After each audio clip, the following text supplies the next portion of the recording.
100 বার, সন্ধ্যায় 100 বার, ফজরের নামাজের পরে 100 বার, আর মাগরিবের নামাজের পরে 100 বার। মহিলাদের পিরিয়ডের সময়, অর্থাৎ যে সময় মেয়েদের নামাজ মাপ, সেই সময় তো মহিলারা ওই জিকির আজকার গুলো তারা করতে থাকবেন। সকালে 100 বার, তারা সূর্য ডুবার পরে 100 বার, সূর্য ওঠার আগে 100 বার। এত দ্বারা লাভটা কি হবে? পরকালে তো লাভ আছে, পার্থিব জগতে দুনিয়াতেও আপনি লাভবান হবেন। যে ষড়যন্ত্রকারী আপনার কোনো ক্ষতি করতে পারবে না ইনশাআল্লাহ। শয়তান আপনার কোনো ক্ষতি করতে পারবে না। এটা হচ্ছে আপনার জন্য রক্ষা কবচ। Bullet proof jacket. কেউ নজর লাগাবে, নজর লাগবে না। কেউ আপনাকে জাদু করবে, আপনার জাদু কোনো ক্ষতি করতে পারবে না ইনশাআল্লাহ। শয়তানে আপনার কোনো ক্ষতি করতে পারবে না। আজ মানব জাতি বিভ্রান্তির বেড়াজালে ঘুরপাক খাচ্ছে। মানব জাতি বিভ্রান্তির বেড়াজালে ঘুরপাক খাচ্ছে। পৃথিবীর মানুষ তো বিভ্রান্তির বেড়াজালে রয়েছেই। এ মুসলিম জাতি, যাদের দায়িত্ব এবং কর্তব্য ছিল অন্যান্য জাতি তথা অমুসলিমদের হেদায়েতের পথ দেখানো, সুপথ দেখানো, সে জাতীয় অনেক ক্ষেত্রেই বিভ্রান্ত। বিশেষ করে জেনারেল শিক্ষিত মানুষগণ, আমরা যারা জনগণ, এই সাধারণ জনগণ এবং যারা আরবি একটু পরে ছেড়ে দিয়েছি, ভালোভাবে মাদ্রাসায় লেখাপড়া করেনি, এই ধরনের ব্যক্তিরা আজ নানাভাবে বিভ্রান্ত হচ্ছে। আসুন এ সমস্যার সমাধানে খুব সাধারণভাবে আপনাদের কিছু কথা পরিবেশন করি। যদি আপনারা কথাগুলো মনোযোগ দিয়ে শোনেন, তাহলে ইনশাআল্লাহ আপনারা উপকৃত হবেন এবং লাভবান হবেন। আল্লাহ তাআলা বলেন, ওয়ামা আনজালনা আলাইকাল কিতাবা ইল্লা লিতুবাইয়িনা লাহুমুল্লাযী ইখতালাফু ফী ওয়া হুদান ওয়া রাহমাতাল লিকাওমিন ইউমিনুন। আল্লাহ তাআলা বলেন যে পবিত্র কোরআন আমি শুধুমাত্র এজন্যই অবতীর্ণ করেছি মুহাম্মদ আপনার উপরে। আল্লাহ তাআলা মুহাম্মদ সাল্লাল্লাহু আলাইহি সাল্লামকে সম্বোধন করে বলছেন যে আপনার উপরে পবিত্র কোরআন শুধুমাত্র এজন্যই অবতীর্ণ করছি, তারা যে সমস্ত বিষয়কে কেন্দ্র করে মতভেদ করে, তারা যা কিছুকে সামনে রেখে যা কিছু বিষয়ে তারা মতানৈক্য করে, সেই সমস্ত বিষয়ের সমাধান করে দেওয়ার জন্য এই পবিত্র কোরআন অবতীর্ণ করেছে। এবং এই পবিত্র কোরআন হলো হেদায়াত, পথনির্দেশিকা, আলোকবর্তিকা এবং রহমত, দয়া, করুণা সেই সম্প্রদায়ের জন্য যারা ঈমান রাখে। সূরা নাহল 16 নম্বর সূরার 64 নম্বর আয়াতে মূলত আল্লাহ তাআলা স্পষ্টভাবে ঘোষণা দিলেন যে এই পবিত্র কোরআন হলো সমস্যার সমাধানকারী। আজ দাবিদার কিছু মুসলিম আছে। আমি দাবিদার বললাম, কথা খুব মনোযোগ দিয়ে শুনবেন। দাবিদার কিছু মুসলিম আছে, ফেসবুক, ইউটিউবে তাদের দেখা যায়। তারা বলে আমরা শুধু কোরআন মানি, হাদিস মানি না। কেউ আবার বলে মাদ্রাসায় কি পড়ানো হয়, মাদ্রাসায় যারা আলেম ওলামা আছেন তারা নিজেদের পেট নিয়ে তারা ব্যস্ত, নিজেদের রুজি জোগাড় করতেই তারা ব্যস্ত। গঠনমূলক মাদ্রাসায় শিক্ষা হয় না। যদি গঠনমূলক মাদ্রাসাতে পঠন পাঠন হতো, তাহলে তারা নিজেরা এবং ছাত্রদের হাতে অস্ত্র তুলে দিত এবং তাগুতের বিরুদ্ধে তারা লড়াই করত, সংগ্রাম করত। এ নানা কথা তারা বলে থাকে। আর সাধারণ মানুষের সামনে যখন তারা তাদের ওই শয়তানি প্রচারের মাধ্যমে প্রস্তাব রাখে, তখন জনগণ খুব সহজে বিভ্রান্ত হয়ে যায়। এইভাবে কথা যেন খুব সুন্দর, কথা যেন খুব সুন্দর, যেমন সাধারণ ভাবে বলি, কুরবানির সময় আসছে, কেউ কেউ এখন বলতে শুরু করবেন কুরবানির ফজিলত সম্পর্কে কোনো হাদিস নাই, কুরবানির ফজিলত সম্পর্কে কোরআনের কোনো আয়াত বা হাদিস নেই। আরে এ দ্বারা তুমি কি বুঝাতে চেয়েছো? বিষয়গুলো আমি আপনাদের সামনে সাধারণভাবে কয়েকটি বিষয় উত্থাপন করলাম। যদি সময় পাই আরো অনেক বিষয় আপনাদের সামনে উত্থাপন করবো ইনশাআল্লাহ। তবে এক এক করে আপনাদের সামনে জবাবগুলো পেশ করি। প্রথমে এই বিষয়টি আপনাদের সামনে নিয়ে নিই যে মাদ্রাসায় কি পড়ানো হয়। মানে তারা এতটুকু দেখেছেন, ইয়া আইয়ুহাল্লাযীনা আমানু কুতিবা আলাইকুমুস সিয়াম, তারা বলছেন যে আল্লাহ তাআলা বলছেন ইয়া আইয়ুহাল্লাযীনা আমানু কুতিবা আলাইকুমুস সিয়াম, তোমাদের উপরে সিয়াম লিখে দেওয়া হয়েছে। হে ঈমানদার, তোমাদের উপরে সিয়াম লিখে দেওয়া হয়েছে, অর্থাৎ তোমাদের উপরে সিয়ামকে ধার্য করা হয়েছে, ফরজ করা হয়েছে। তো বলছেন আমার ওই ভাইরা যে এখানে কুতিবা শব্দ ব্যবহার করা হয়েছে সিয়ামের জন্য, অনুরূপ ভাবে কেতালের জন্য কুতিবা শব্দ ব্যবহার করা হয়েছে। এটি সূরা বাকারার 183 নম্বর আয়াত। কুতিবা আলাইকুমুল কিতাল, তোমাদের উপরে কেতালকে লিখে দেওয়া হয়েছে, অর্থাৎ ফরজ করা হয়েছে। সূরা বাকারা 2 নম্বর সূরার 216 নম্বর আয়াত। একে কেন্দ্র করে আমার ভাইরা, কিছু ভাই আছেন আমাদের ভারতে, হয়তো নাও থাকতে পারেন, মানে বিভিন্ন মাধ্যম দিয়ে বোঝা যায় যে কোথাও কোথাও তারা রয়েছেন যারা এ ধরনের তথ্য পরিবেশন করেন যে কেতালকে ফরজ করে দেওয়া হয়েছে তোমাদের উপরে। একই শব্দ সিয়াম রোজার ব্যাপারে যে শব্দ ব্যবহার করা হয়েছিল কুতিবা, এখানে কেতালের জন্য শব্দ ব্যবহার করা হয়েছে কুতিবা, একই ধরনের ফরজ। অতএব আলেম ওলামারা প্রতি বছর রমজানের পূর্ব মুহূর্তে ইয়া আইয়ুহাল্লাযীনা আমানু কুতিবা আলাইকুমুস সিয়াম, হে ঈমানদারেরা তোমাদের উপর সিয়ামকে ফরজ করা হয়েছে, হে মুসলমানেরা তোমাদের উপর রোজাকে ফরজ করা হয়েছে, এই কথা তো পেশ করেন। কিন্তু আলেম ওলামা মুলবি মাওলানারা এ কথা বলেন না কুতিবা আলাইকুমুল কিতাল, তোমাদের উপরে কেতাল ফরজ করা হয়েছে, এ কথা তারা বলেন না। কথাটা খুব সুন্দর মনে হচ্ছে না? সত্যি তো, কোরআনে আছে। এবার জনসাধারণের কাছে এসে এই চমকদার কথা বলে মাদ্রাসার বিরুদ্ধে, তাদেরকে বিশুদ্ধ মাদ্রাসার বিরুদ্ধে তাদের মনোমানসিকতাকে মাদ্রাসার বিরুদ্ধাচারী হিসেবে তাদেরকে দাঁড় করিয়ে তারা বলে যে সেখানে টাকা পয়সা দান করে বিশেষ কি লাভ। তারা তো ইসলামকে কুক্ষিগত করে দিয়েছে, সংকুচিত করেছে। অরিজিনাল ইসলামের কাজ আমরা করছি, আমরা সশস্ত্র জিহাদ করছি, অতএব টাকা পয়সা অর্থ আমাদেরকে দেন। সুপ্রিয় ভাই এবং বোন, কথা খুব মনোযোগ দিয়ে শুনবেন। সত্যি এতে সন্দেহের কোনো অবকাশ নেই যে সিয়ামের জন্য যে কুতিবা শব্দ ব্যবহার করা হয়েছিল, সেই কুতিবা শব্দ কিন্তু কিতালের জন্য ব্যবহার করা হয়েছে। সেই ভাইদেরকে জিজ্ঞাসা করেন, সেই ভাইদেরকে প্রশ্ন করেন। আর আমার ওপেনিং প্রশ্ন, সুপ্রিয় ভাই, সিয়ামের জন্য যেমন বললেন যে কুতিবা শব্দ ব্যবহার করা হয়েছে, কেতালের জন্য সেই শব্দ ব্যবহার করা হয়েছে, অবশ্যই আমি আপনাকে জবাব দেব।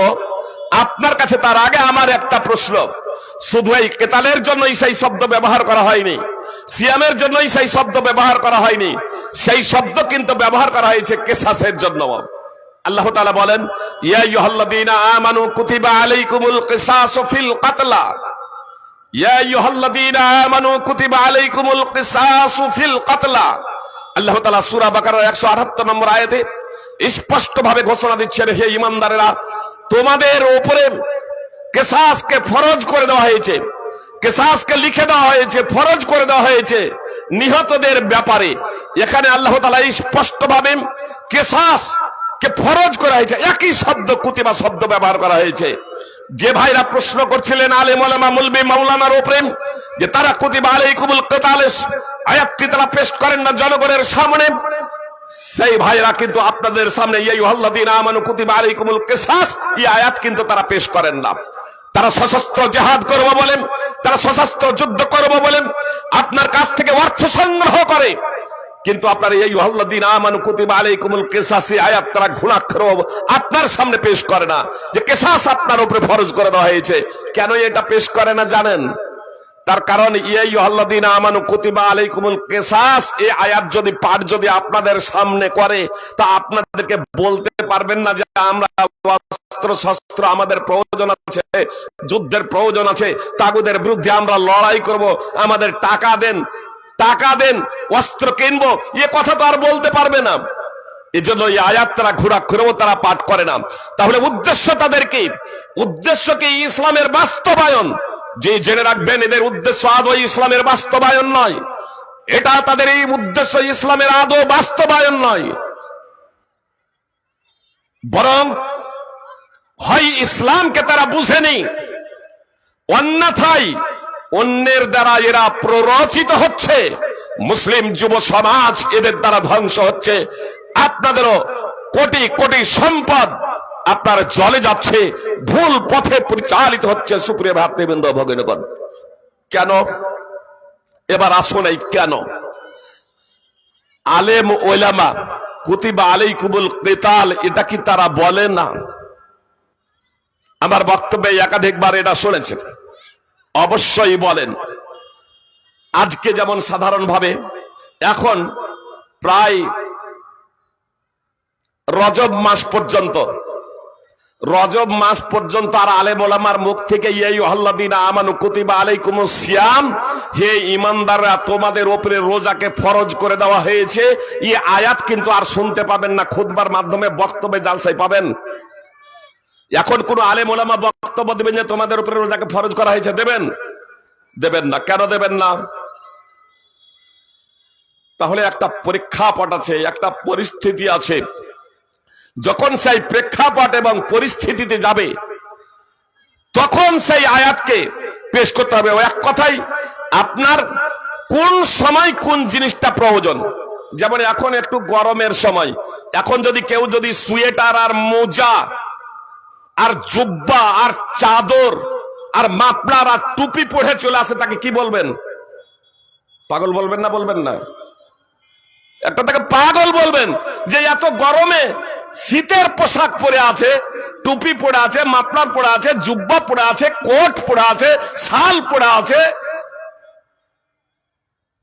যদি শীতের সময় হয় ঠিক আছে, তাহলে পরিস্থিতি এবং প্রেক্ষাপট অনুযায়ী কোরআন এবং সুন্নাহর বাস্তবায়ন করতে হবে। যেহেতু মাদ্রাসার আলেম ওলামা, মসজিদের ইমামগণ ওই সাধারণ ব্যক্তি যে বলে যে এরা কুতিবা আলাইকুমুল কিতাল আয়াত পেশ করে না, জনগণকে বিভ্রান্ত করে, সেই ধরনের এরা ব্যক্তি অজ্ঞ না, এরা জাহেল না। জেনে রাখবেন সুপ্রিয় ভাই এবং বোন, আপনার সশস্ত্র জিহাদের জন্য কি প্রয়োজন জানেন? নবী সাল্লাল্লাহু আলাইহি সাল্লাম বলছেন, ইন্নামাল ইমামুজ জুন্নাহ ইউকাতালু মিন ওয়ারাইহি ওয়া ইউত্তাকা বিহি।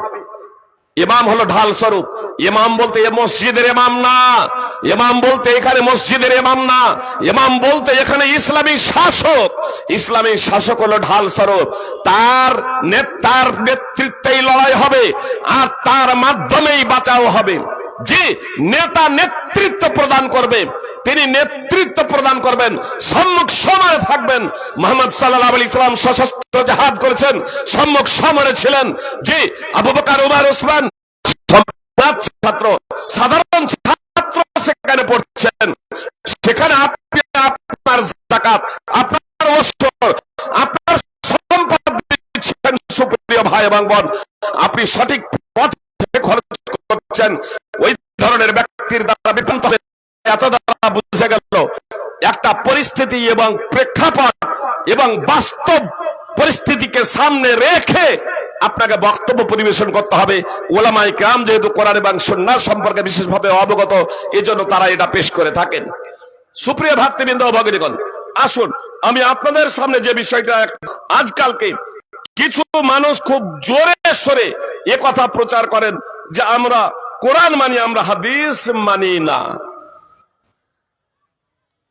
ইসলাম সম্পর্কে তাদের সঠিক ধারণা নেই, ইতিহাস সম্পর্কে তাদের সঠিক ধারণা নেই। আমরা কোরআন মানি, হাদিস মানি না। তাদের ধারণা যে হাদিস তো রাসূল সাল্লাল্লাহু আলাইহি সাল্লামের জীবদ্দশায় লেখা হয়নি। এটা হচ্ছে তাদের চরমতম অজ্ঞতা। প্রথমত বলি, কোন বিষয়ে যদি মন্তব্য করতে হয়, কোন বিষয়ে যদি কথা বলতে হয়, তাহলে যে বিষয়ে মন্তব্য করবেন, যে বিষয়ে কথা বলবেন, সেই বিষয়ে আপনাকে পারদর্শী হতে হবে। আপনাদের বলি, একবিংশ শতাব্দী পর্যন্ত মুহাম্মদ সাল্লাল্লাহু আলাইহি সাল্লাম প্রায় 1400 বছর আগে ইন্তেকাল করেছেন। এখন পর্যন্ত কোরআন এবং হাদিসের যারা মহাপণ্ডিত আলেম, পৃথিবীর একজনও এ কথা বলেন নাই যে শুধু কোরআন মানবো, হাদিস মানবো না। তাহলে কারা বলছে? যাদের কোরআন এবং হাদিস সম্পর্কে জ্ঞান নেই। কোরআন এবং হাদিস ডাইরেক্ট যারা, কোরআনের যারা ডাইরেক্ট মর্ম উদ্ধার করতে সক্ষম নয়, কোরআনের ভাবার্থ বুঝে না, আপনার অন্যের ট্রান্সলেট, অন্যের অনুবাদ, এই অন্যের অনুবাদ এবং ট্রান্সলেট দেখে যারা কোরআন বুঝার প্রচেষ্টা করে, তারা বলে শুধু কোরআন মানি, আমরা হাদিস মানি না। এ প্রসঙ্গে মুসলমান হতে পারে না, মানে না, তাদের বিরুদ্ধে সংগ্রাম করো। এত দ্বারা স্পষ্ট হয়ে গেল, যারা বলে আমরা শুধু কোরআন মানি, তাদের বিরুদ্ধে সংগ্রাম করার জন্য আপনাকে নির্দেশ দিচ্ছেন আল্লাহ তাআলা। জি, এর অর্থ এই নয়, এর অর্থ এই নয় যে আপনি সশস্ত্র, আপনি অস্ত্র ধারণ করবেন, আর অস্ত্র ধারণ করে যারা আল্লাহ এবং তার রাসূল সাল্লাল্লাহু আলাইহি সাল্লাম যা হারাম করেছেন তা হারাম মানে না, আল্লাহর প্রতি ঈমান আনে না, আখিরাতের প্রতি ঈমান আনে না, তাদের বিরুদ্ধে আপনি অস্ত্র ধারণ করে বলবেন যে আপনারা কালেমা পড়লেন না, নইলে আপনাকে হত্যা করে দেব। আমাকে আপনাকে এই অধিকার দেওয়া হয়নি। লা ইকরাহা ফিদ্দীন, সূরা বাকারা 2 নম্বর সূরার আয়াত আল্লাহ তাআলা স্পষ্ট ভাবে বলছেন, সূরা বাকারা 2 নম্বর সূরা 256 নম্বর আয়াত, লা ইকরাহা ফিদ্দীন, ধর্মের মধ্যে বাধ্যবাধকতা নেই। এই আয়াত তখনই অবতীর্ণ হয়েছিল সুনানে আবি দাউদে ইবনে আব্বাস রাদিয়াল্লাহু তাআলা আনহু সূত্রে হাদিস বর্ণিত আছে, যখন আনসাররা তাদের সন্তান যারা ইসলাম কবুলের আগে, ইসলাম কবুল শিষ্টাচার দেবেন না, আদবের মার মারবেন না, এমনটি না, বরং আপনার ছেলে মেয়ের যদি বয়স যদি 7 যদি হয়ে যায়, নামাজের নির্দেশ দেবেন। 10 বছর বয়স হয়ে গেলে নামাজ না পড়ার জন্য মারবেন, এই কথা রাসূল সাল্লাল্লাহু আলাইহি সাল্লাম বলেছেন। ওয়াদরিবুহুম আলাইহা ওয়া হুম আবনাউ আশর, যখন আপনার ছেলে এবং মেয়ের বয়স যখন 10 হয়ে যাবে, আর 10 বছর বয়স হয়ে যাওয়ার পরে আপনার ছেলে মেয়ে যদি নামাজ যদি না পড়ে, তাহলে আল্লাহ রাসূল সাল্লাল্লাহু আলাইহি সাল্লাম বলছেন যে তাদেরকে মারো, মারো নামাজ না পড়ার জন্য। সুনানে আবি দাউদ হাদিস নম্বর 495। এতটা স্পষ্ট হয়ে গেল যে আমরা মুসলমানরা আমাদের নিজেদের সন্তান, আমাদের অধীনস্থ যারা আছে, তাদের উপরে ইসলামের বাস্তবায়নের লক্ষ্য এবং উদ্দেশ্যে ক্ষমতা প্রয়োগ করতে পারবো, বরং ক্ষমতা প্রয়োগ করতে হবে। কিন্তু যারা মুসলিম আছে তাদের উপরে ক্ষমতা প্রয়োগ করা যাবে না। তাদেরকে সদুপদেশের মাধ্যমে, তাদেরকে মার্জিত ভাবে, কোমল ভাবে, ভদ্রভাবে, নরম ভাবে আপনি তাদের কাছে ইসলাম পেশ করুন, তাওহীদ পেশ করুন। তাওহীদকে প্রত্যাখ্যান করলে তার পরিণতি কি, সেই প্রসঙ্গে তাদের সামনে আপনি কথা তুলে ধরুন। জান্নাত কি, জাহান্নাম কি, কোরআন এবং রাসূল সাল্লাল্লাহু আলাইহি সাল্লাম সম্পর্কে তাদেরকে পরিচয় করিয়ে দিন। সুপ্রিয় ভাতৃবৃন্দ, ভগিনীগণ, আপনাকে আসল বিষয়টা বুঝতে হবে। এত দ্বারা স্পষ্ট হয়ে গেল যে আপনার কোরআন যেমন মানতে হবে, আপনাকে হাদিসও মানতে হবে। মুহাম্মদ সাল্লাল্লাহু আলাইহি সাল্লাম ভবিষ্যদ্বাণী করেছিলেন। আল মিকদাদ বিন মাদি কারিব রাদিয়াল্লাহু তাআলা আনহু সূত্রে হাদিস বর্ণিত আছে, রাসূল সাল্লাল্লাহু আলাইহি সাল্লাম বলেছেন, একজন ব্যক্তি নিজের আসনে টেক লাগিয়ে বসে থাকবে, তারপরে বলবে তোমরা কোরআনে যা পাবে হালাল তাকে হালাল হিসেবে মানো, আর যাকে হারাম পাবে তা হারাম হিসেবে মানো। মুহাম্মদ সাল্লাল্লাহু আলাইহি সাল্লাম বললেন, জেনে রাখো, জেনে রাখো, ইন্নামা হারামা রাসূলুল্লাহ সাল্লাল্লাহু আলাইহি সাল্লাম মিসলু মা হারামাল্লাহ, নিশ্চয় রাসূল সাল্লাল্লাহু আলাইহি সাল্লাম যা হারাম করেছেন তা আল্লাহ যা হারাম করেছেন তার মতই। আল্লাহ যা হারাম করেছেন তার মতই। সুনানে ইবনে মাজাহ হাদিস নম্বর 12, সুনানে তিরমিজি, সুনানে আবি দাউদ, মুসনাদ আহমদ, বিভিন্ন গ্রন্থে হাদিস রয়েছে। সুপ্রিয় ভ্রাতৃবৃন্দ, ভগিনীগণ, এত দ্বারা কি প্রমাণিত হলো যে আল্লাহ এবং তার রাসূল সাল্লাল্লাহু আলাইহি সাল্লাম যা বলেছেন সেটাও আমাকে মেনে নিতে হবে। অর্থাৎ শুধু কোরআন শুধু নয়, আপনাকে কোরআনের সাথে সাথে হাদিস মেনে নিতে হবে। যে সমস্ত ভাইরা বলেন আমার জন্য কোরআনই যথেষ্ট, কোরআনে সবকিছুর ব্যাখ্যা এবং বিশ্লেষণ রয়েছে, এটাও তারা ওই অজ্ঞতার কারণে এ কথা বলে। তারা কোরআনের তাৎপর্য সম্পর্কে তারা অবগত নয়। সুপ্রিয় ভাই এবং বোন, আমি শুধু একটা আপনাদের উদাহরণ দিই। সুম্মা আফিদু মিন হাইসু আফাদান নাস, আপনাকে অর্থ বলে দিয়েছি। সুম্মা অতঃপর, সুম্মার অর্থ অতঃপর, তারপর। আফিদু, আফাদা, ইউফিদু, ইফাদা, ঠিক আমরের সেগা আফিদু, তোমরা প্রত্যাবর্তন করো।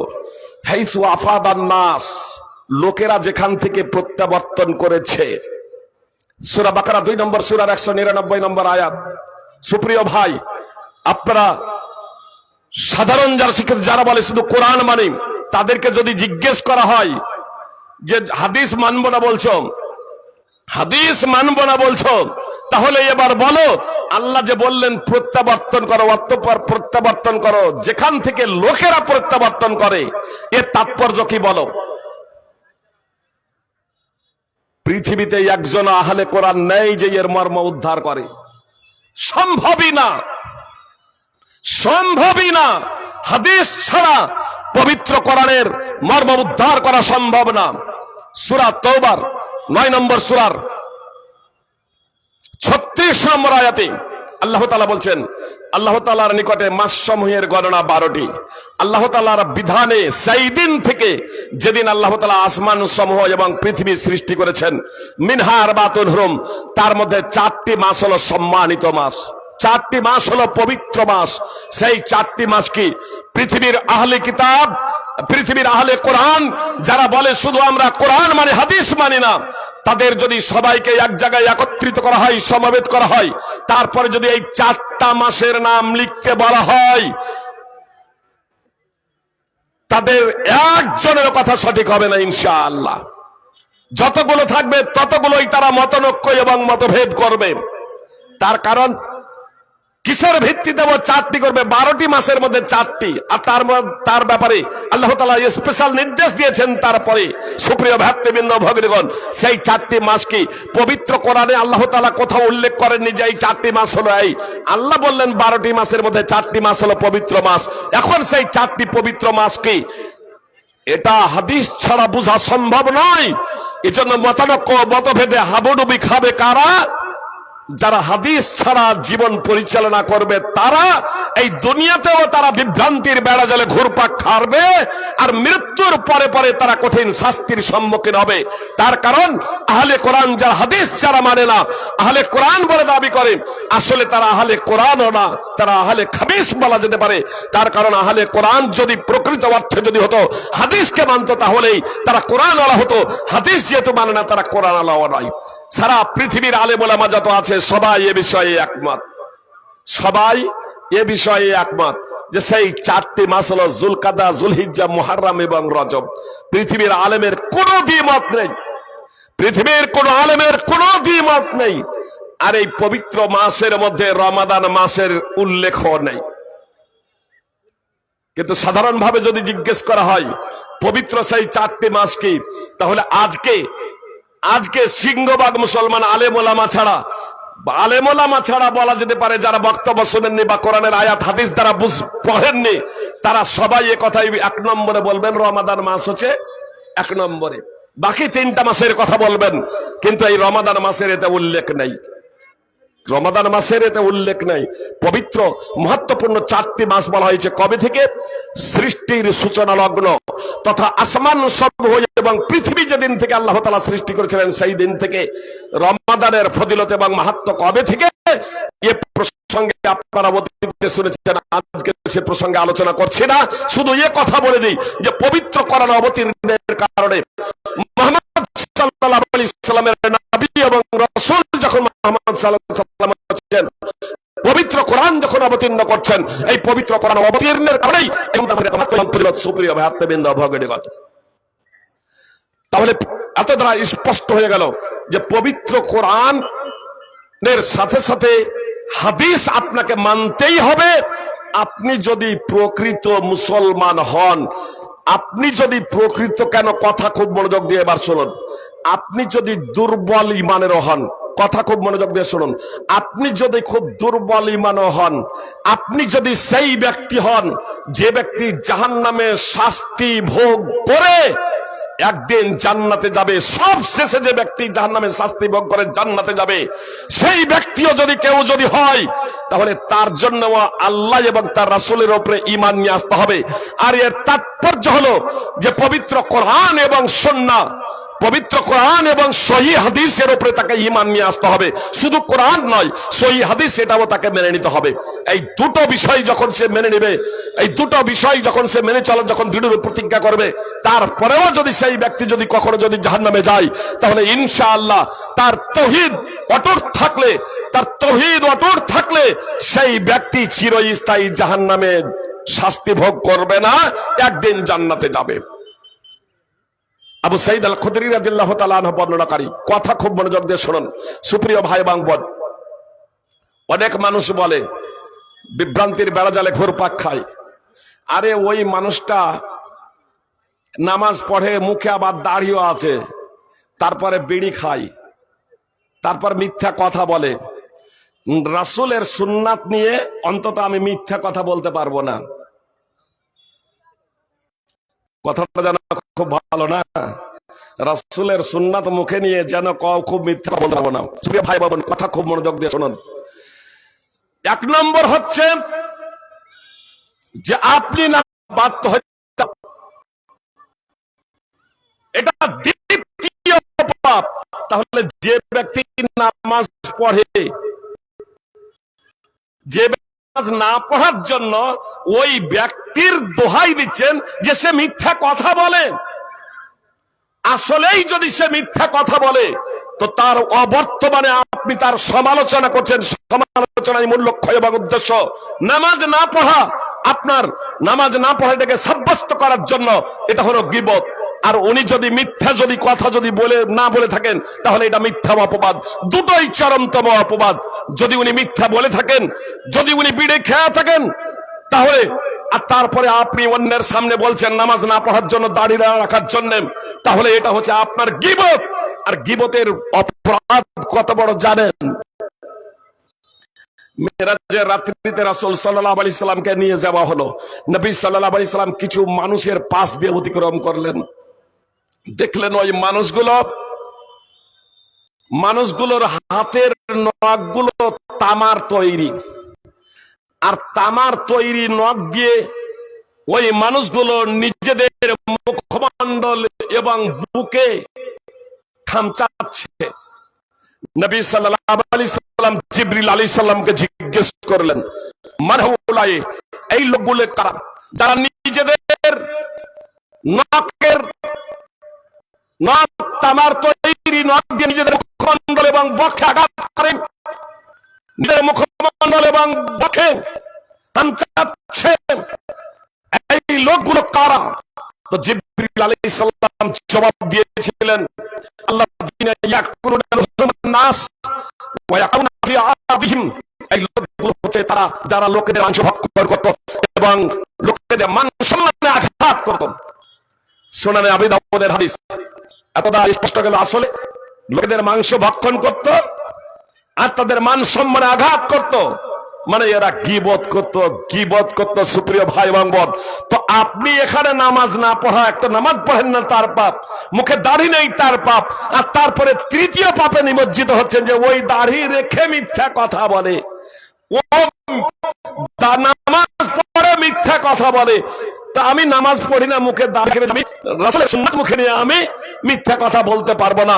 সুপ্রিয় ভাই এবং বোন, আপনি শয়তানের ব্যাপক প্ররোচনায় আপনি ষড়যন্ত্র, আপনি আবদ্ধ আছেন। আপনি দাড়ি রাখুন, আপনি নামাজ পড়ুন, ওই মিথ্যা কথা বলছে আপনি মিথ্যা কথা বলবেন না। ও নিঃশ্বাস সেবন করে, আপনি নিঃশ্বাস সেবন করবেন না।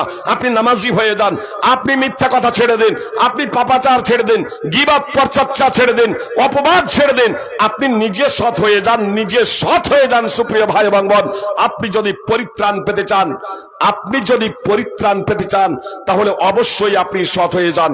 আমি আপনাদেরকে বলছিলাম সুপ্রিয় ভাই এবং বোন, যে এই নামাজি ব্যক্তি নামাজি কেন হয়ে যাবেন? নামাজি ব্যক্তি, রোজাদার ব্যক্তি এবং ভালো যারা কাজ করে, ভালো যারা কাজ করে এদের যারা সঙ্গ দেয়, আজকে জালসা শুনতে এসেছেন না, এটা তো ভালো কাজ। জালসার জন্য আপনারা চাঁদা দিচ্ছেন, এটা ভালো কাজ। মানে কিসের জালসা? ইসলামকে প্রতিষ্ঠার জন্য, কোরআন এবং শিক্ষার শুনবার জন্য। জেনে রাখবেন, আমি বিভিন্ন জালসায় যাই, তাবলিগি জালসায় যাই, মসজিদের উন্নতিকল্পে বা বিভিন্ন ধরনের সেমিনার সম্মেলনে যাই। তবে মাদ্রাসার উন্নতি সাধনের প্রেক্ষাপটে এ কথা বলতে বাধ্য হই যে মাদ্রাসার জন্য যে আপনারা টাকা যে দান করছেন, এটা অবশ্যই অন্যান্য কাজেও সেগুলো ভালো, যেগুলো আল্লাহর পথে খরচ করছেন, কিন্তু মূলত এটাকে ইসলামকে টিকে রাখার জন্য এটা অন্যতম আজকে অস্ত্র। আপনার দান ইসলামকে টিকিয়ে রাখার জন্য। তার কারণে স্পষ্টভাবে আগেও বলেছি, আজকেও বলছি, কথা খুব মনোযোগ দিয়ে শুনবেন। পৃথিবীতে যত সংগঠন আছে তার মধ্যে নিখুঁত ও নির্ভেজাল সংগঠন হলো জমিয়তে আহলে হাদিস সংগঠন। কিন্তু আপনারা জানবেন, আপনারা অবগত আছেন, জমিয়তে আহলে হাদিস প্ল্যাটফর্মেও বা জমিয়তে আহলে হাদিসের মাধ্যমে, এটা একটা সংগঠন বটে, কিন্তু এই জমিয়তে আহলে হাদিস সংগঠনের মাধ্যমে একটা ভালো আলেম তৈরি হতে পারে না। যদি ইমাম আসগার আলী মেহেদী বলেন, ইমাম ইবনে বাজ বলেন, যদি ইমাম ইবনে উসাইমিন বলেন, ইমাম আলবানী বলেন, ইমাম আবু হানিফা, ইমাম শাফি, ইমাম মালিক আহমদ ইবনে হাম্বল যদি বলেন, জি খোলাফায়ে রাশিদিন যদি বলেন, আর আজকেও যত বড় বড় আলেম পৃথিবীতে আছেন যদি বলেন, এরা সংগঠনের ছত্র ছায়ায় লালিত পালিত হয়ে আলেম হয় নাই।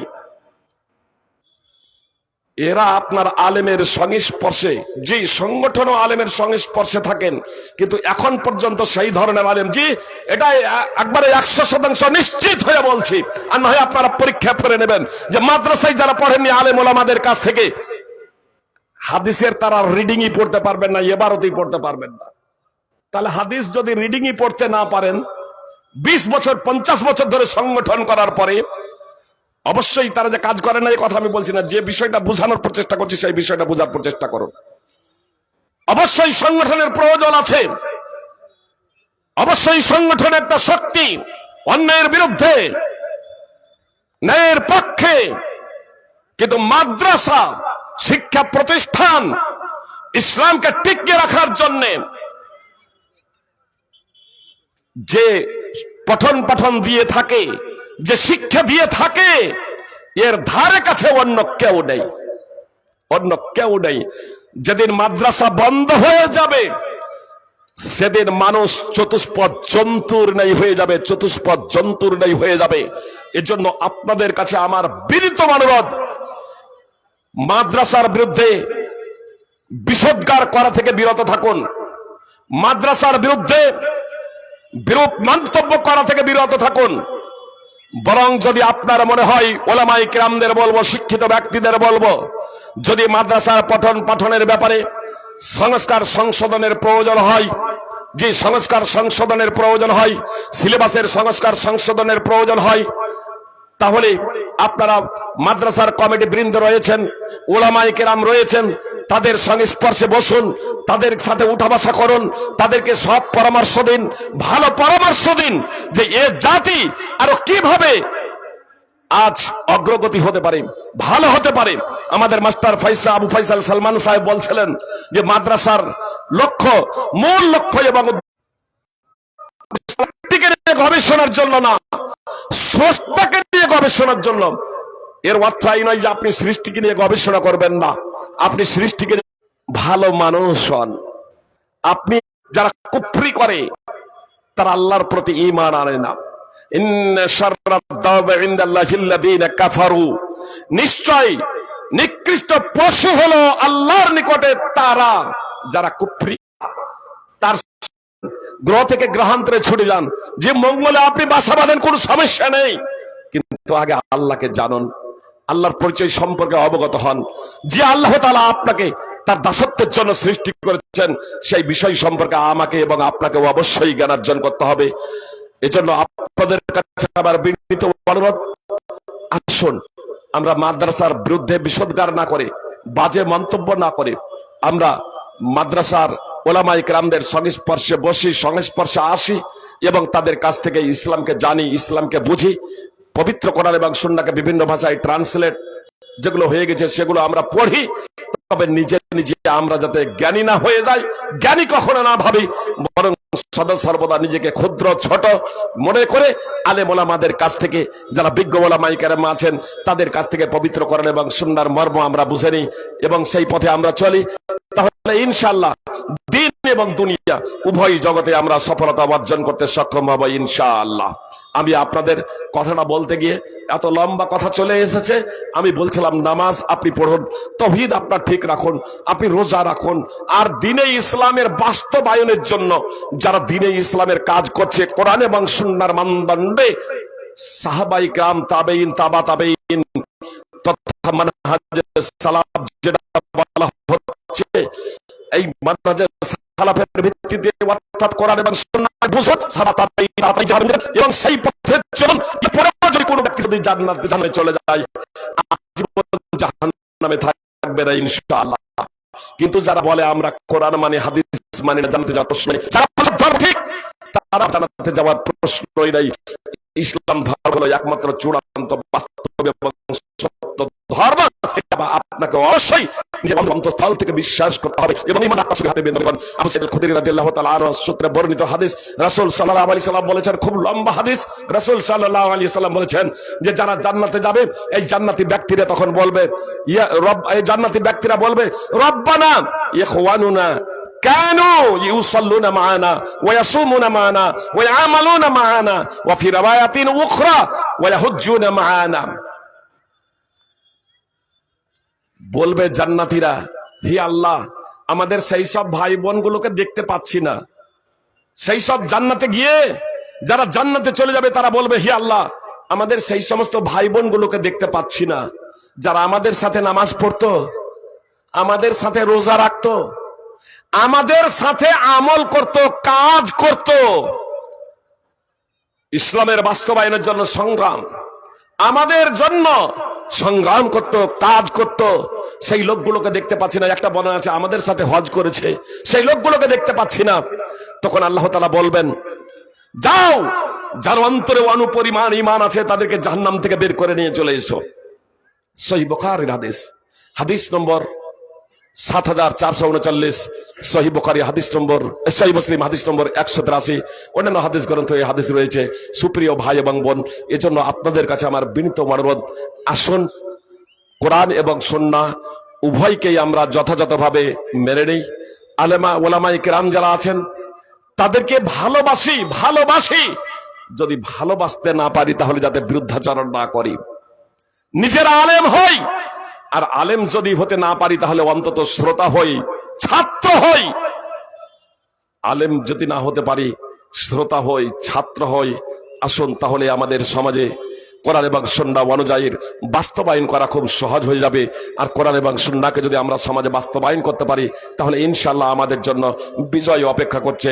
আল্লাহ তাআলা আমাদের প্রত্যেককে পবিত্র কোরআন ও সুন্নাহ অনুযায়ী জীবনযাপন করার তৌফিক দান করেন, আমিন। সুপ্রিয় ভাই এবং বোন, 3টা প্রশ্ন উত্থাপন করেছিলাম, কথা অবশেষ করে দিয়ে শুধু এতটুকু আপনাদের বলি কুরবানির ফজিলত সম্পর্কে। অনেকেই বলে যে নাই, এর দ্বারা কি বুঝাতে যাচ্ছেন? শুধু এই কথাটা শুধু বলে দেই সুপ্রিয় ভাই এবং বোন, যে মুহাম্মদ সাল্লাল্লাহু আলাইহি সাল্লাম কুরবানি করেছেন। মুহাম্মদ সাল্লাল্লাহু আলাইহি সাল্লাম কুরবানি করার জন্য বলেছেন।